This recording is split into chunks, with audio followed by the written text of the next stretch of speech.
नमस्कार, मैं अंजना और आप देख रहे हैं खाकी वर्दी। आइए रुक करते हैं इस वक्त की बड़ी खबर पर। कांदिवली नाबालिग लड़की हत्या मामला, भाजपा विधायक मिले डीसीपी से, डीसीपी का कठोर कार्रवाई का आश्वासन। पिछले दिनों मुंबई के कांदिवली में 17 वर्षीय नाबालिग लड़की की हत्या के मामले में न्याय की मांग तेज हो गई है। कांदिवली विधानसभा के विधायक अतुल भातखलकर ने आज डीसीपी गजानन राजमानी से मुलाकात कर मामले में जल्द और सख्त कार्रवाई की मांग की। डीसीपी ने उन्हें आश्वासन दिया कि पुलिस इस मामले में तेजी से कार्रवाई कर रही है और पीड़ित परिवार को न्याय दिलाया जाएगा। वैसे बोलीगढ़ ने वर्षीय नाबालिग लड़की की हत्या के मामले में पुलिस ने बड़ी कार्रवाई करते हुए आरोपी को 2 घंटे में गिरफ्तार कर लिया था। पुलिस के अनुसार प्रेम संबंध और शादी को लेकर हुए विवाद के बाद आरोपी सूरज वाघमारे उम्र 22 वर्षीय ने कथित तौर पर युवती की चाकू से गला रेतकर हत्या कर दी थी और शव को जंगल में फेंक दिया था। बता दें कि वन विभाग के अधिकारियों को गश्त के दौरान जंगल से एक अज्ञात महिला का शव मिला था, जिसके बाद समता नगर पुलिस को सूचना दी गई। पुलिस तुरंत मौके पर पहुंची और शव को पोस्टमार्टम के लिए अस्पताल भेजा था। इसके बाद पुलिस ने लापता लड़कियों के रिकॉर्ड की जांच शुरू की और कुछ ही घंटों में मृतका की पहचान कर हत्या की गुत्थी सुलझा दी। जांच के आधार पर पुलिस ने आरोपी सूरज वाघमारे को गिरफ्तार कर लिया था। इस संबंध में विधायक अतुल भातखलकर ने कहा कि पिछले दिनों हुई नाबालिग की हत्या के मामले को लेकर एक शिष्टमंडल में परिमंडल 12 उपायुक्त गजानन माने से मिलकर अपनी 4 मांगे उनके सामने रखी। पहली मांगे आरोपी को फांसी की सजा होनी चाहिए, दूसरी उसके ऊपर पॉक्सो लगाना चाहिए, तीसरी 30 से 40 दिन के अंदर चार्जशीट कोर्ट में दाखिल हो जाना चाहिए और चौथी मांग इस पूरे प्रकरण में न्यायालय में मदद के लिए स्पेशल पब्लिक प्रोसिक्यूटर नियुक्त करने की बात कही, जो उन्होंने मान ली है। इस संबंध में पुलिस उपायुक्त राजमानी ने कहा कि पुलिस ने 2 घंटे के अंदर ही आरोपी को गिरफ्तार कर लिया था, साथ ही उस पर पॉक्सो का मामला भी दर्ज कर लिया गया है। अभी तक जांच में केवल लड़की और लड़का थे। जांच चल रही है।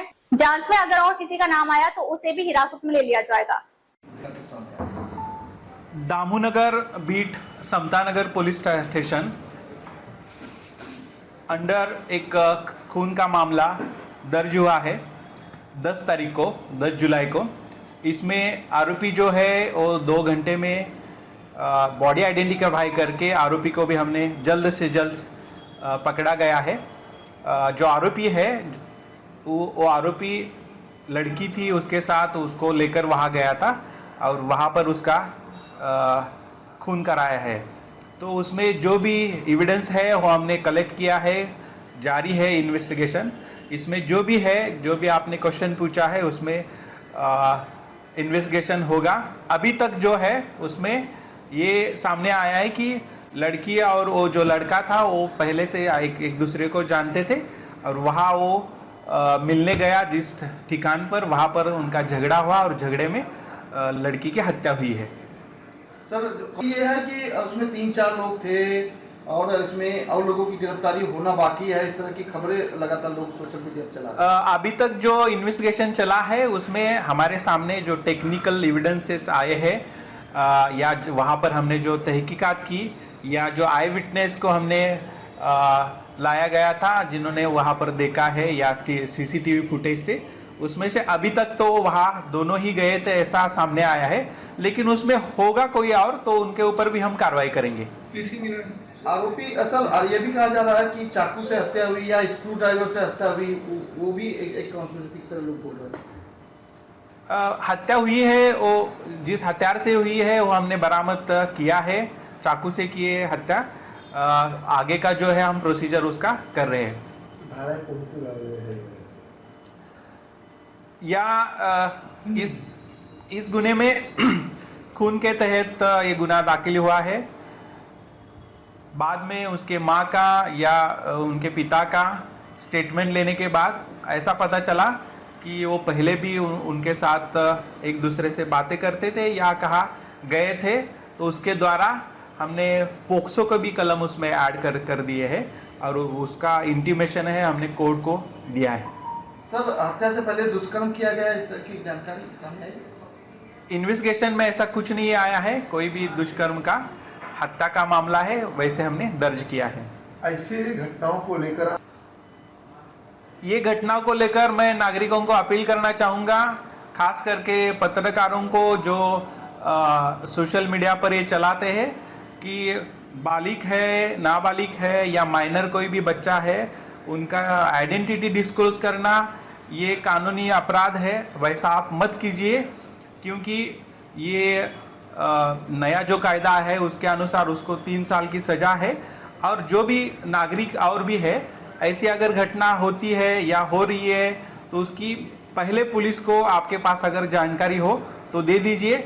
और ऐसे अगर कहा अगर घटना हुई है, ये घटना दुखदायक है, हम सबको पता है, लेकिन इनमें इन्वेस्टिगेशन में आप सब ने मदद करना चाहिए। अगर कोई आई विटनेस हो, उन्होंने डायरेक्ट आकर हमसे संपर्क करना चाहिए। अगर पीडित परिवार कहता है हनुमाननगरमधल्या ज्या दुर्दैवी मुलीची एका नराधमाने हत्या केली त्या प्रकरणाच्या संदर्भात आज एक आमच्या शिष्टमंडळाने DCPंची भेट घेतली आणि 4 प्रमुख मागण्या आम्ही केल्या। पहिलं, जो आरोपी आहे त्याला फाशी झाली पाहिजे अशी आमची मागणी आहे। त्याचबरोबर आरोपीला पॉस्कोच्या अंतर्गत सुद्धा त्याच्यावर खटला दाखल केला पाहिजे ही दुसरी मागणी आम्ही केली। त्याचबरोबर मी स्वतः आज माननीय मुख्यमंत्री आणि गृहमंत्र्यांशी दूरध्वनीवर बोललेलो आहे आणि या प्रकरणामध्ये विशेष वकील हा नियुक्त केला जाईल ही मागणी आम्ही केलेली आहे आणि माननीय मुख्यमंत्र्यांनी पण त्याला आज मान्यता दिलेली आहे। तसे आदेश येणाऱ्या काळात दिले जातील। त्या विशेष वकिलांच्या देखरेखीखाली चार्जशीट ही दाखल केली जाईल आणि आरोपीला फाशीची शिक्षा देण्याकरता आम्ही प्रयत्न करावा अशी मागणी केलेली है। DCP से आज हमने डेलीगेशन में मुलाकात की, उनके पास हमने निवेदन दिया। वो निवेदन में प्रमुखता से 3-4 मांगे हमने की है।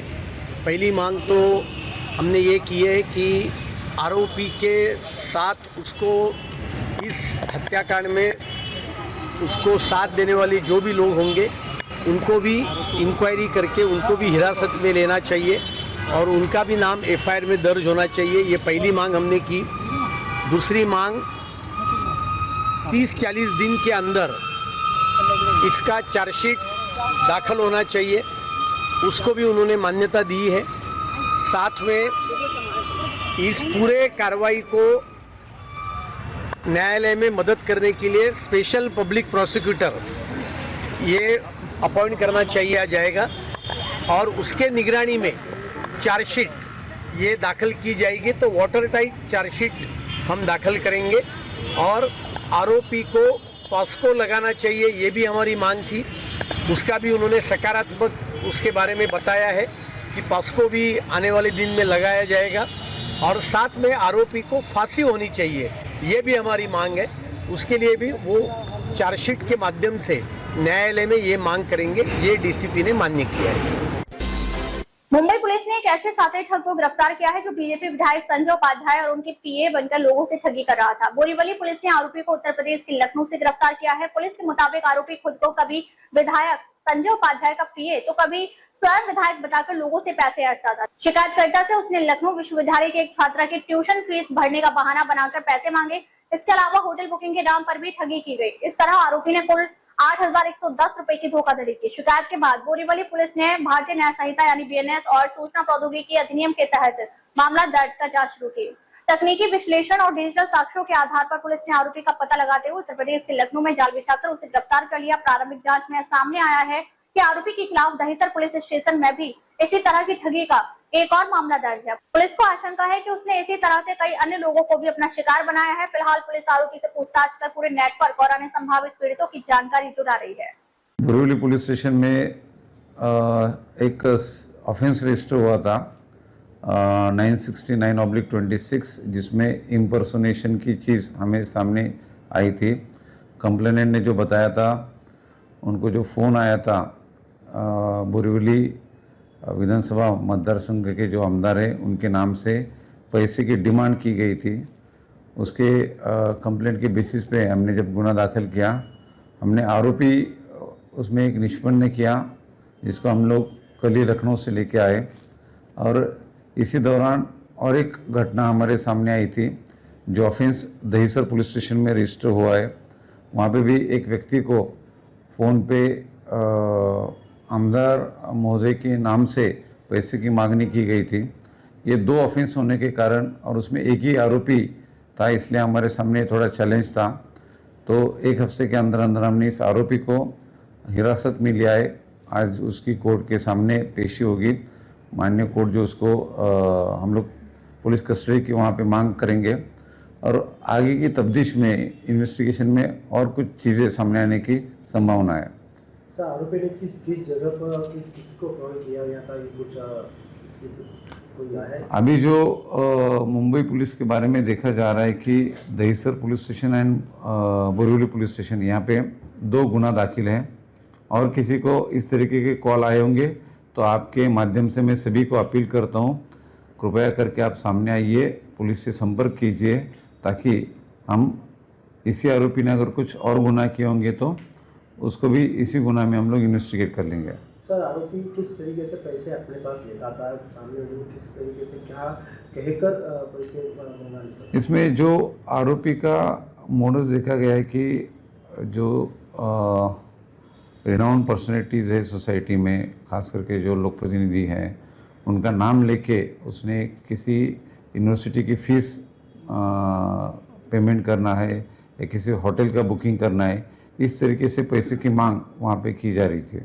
सर पैसे किस तरीके से लेता था, अपने खाते में लेता था ये या कोई ऑनलाइन पैसे भेजने के लिए बोला गया था, तो ऑनलाइन ये पैसे की मांग करता था।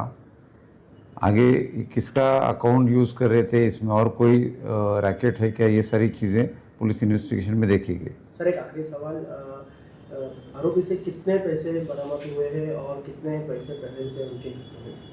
ये सारी चीज़ें अब इन्वेस्टिगेशन में सामने आएगी। जैसे कि मैंने पहले ही बोला कि इसको कल हम लोग लेके आए, आज माननीय कोर्ट के सामने उसकी पेशी होगी, तो एक बार हमें पुलिस कस्टडी मिल गई तो डिटेल में सारी चीज़ें देखी जाएगी। शुक्रिया।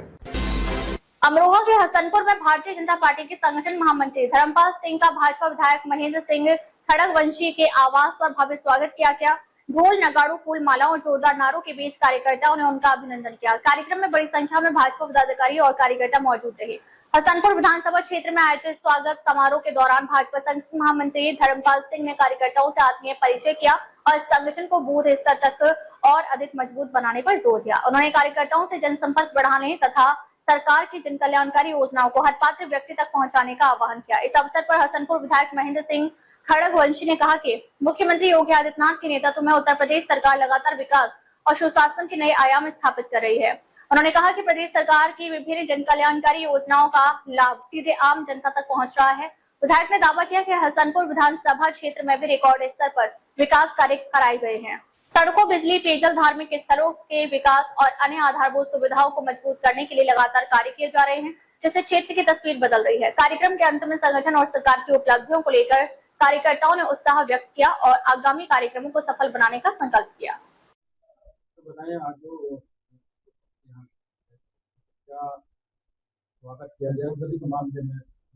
आज भारतीय जनता पार्टी के संगठन के महामंत्री आदरणीय धर्मपाल जी भाई साहब का आगमन आज हसनपुर विधानसभा में हुआ है। मेरे आवास एवं कैंप कार्यालय पर मैं सभी कार्यकर्ताओं की तरफ से भाई साहब का स्वागत अभिनंदन करता हूं कि आज उनके चरण हसनपुर विधानसभा में खड़े हैं और कार्यकर्ताओं को मार्गदर्शन प्राप्त हुआ है। ये भारतीय जनता पार्टी का संगठन है, सबका साथ और सबका विकास को लेकर भारतीय जनता पार्टी चल रही है। उत्तर प्रदेश के माननीय मुख्यमंत्री जी ने इतने विकास हमारे हसनपुर विधानसभा जनपद अमरोहा में कराए हैं, अब गिनाऊंगा तो बहुत समय लगेगा। ऐसे बड़े बड़े काम हुए हैं, आपने देखा होगा, चाहे वो गंगा एक्सप्रेस वे हो, गजरुल्ला हसनपुर संबल मार्ग हो, हमारे बिजली घर हों, गौशालाएं हों, अपने पर्यावरण के क्षेत्र में बहुत काम हुए हैं। तो ऐसे अनेकों काम भारतीय जनता पार्टी के द्वारा हुए हैं। हमारे चाहे वो बिजली घर 220 kV का उधारी यहाँ पर सचौरा में बना हो, 33 kV के 12 बिजली घर बन के चालू हो गए हैं और नए प्रस्तावित हैं। तो क्षेत्र में लगातार इन 9 सालों में जो मुख्यमंत्री जी ने कहा था, हमारी सरकार ने कहा था, जो संगठन ने कहा था, इस दृष्टि से आज हमारे संगठन के महामंत्री जी ने जनपद अमरोहा के सभी कार्यकर्ताओं के सेक्टर के संयोजकों के साथ बैठक ली है। उसके उपरांत अब गंगा एक्सप्रेस करके लखनऊ गए हैं, तो हमने उनका स्वागत किया, अभिनंदन किया सभी कार्यकर्ताओं के द्वारा। तो आज उनका आगमन हुआ है, तो इस अवसर पर मैं भाई साहब धर्मपाल जी का धन्यवाद करूँगा, अपने जिलाध्यक्ष दगिरी जी का धन्यवाद करूँगा, तमाम संगठन का धन्यवाद करूँगा जिन्होंने आज भारी तादाद में यहाँ कार्यकर्ता इकट्ठे होकर सबको बहुत आज खुशी की लहर है कार्यकर्ताओं में कि हमारे संगठन के महामंत्री जिनके नेतृत्व में हम काम करते हैं, आज उनका मार्गदर्शन हमें मिला है सभी का एक दूसरे से परिचय हुआ है। तो भारतीय जनता पार्टी के कार्यकर्ताओं में बहुत खुशी की लहर है। भारतीय जनता पार्टी के कार्यकर्ता 2027 के लिए पूरी कमर कर चुका है। अब आपने देखा होगा जन सैलाब उमड़ चुका है। अब ऐसा कहीं ऐसा नहीं लग रहा कि आपको कहीं चूक हो गई किसी कार्यकर्ता की। संगठन से बूथ तक हर कार्यकर्ता ने आपने दोस्त के साथ इस ग्रुप में अन्य संगठन महामंत्री जी का अभी स्वागत हम लोगों ने किया है और उनको चयन करें, मैं उनका धन्यवाद। अब तक के लिए बस इतना ही, फिर मिलते हैं एक ऐसी ही बड़ी खबर के साथ। तब तक के लिए नमस्कार और देखते रहिए खाकी वर्दी।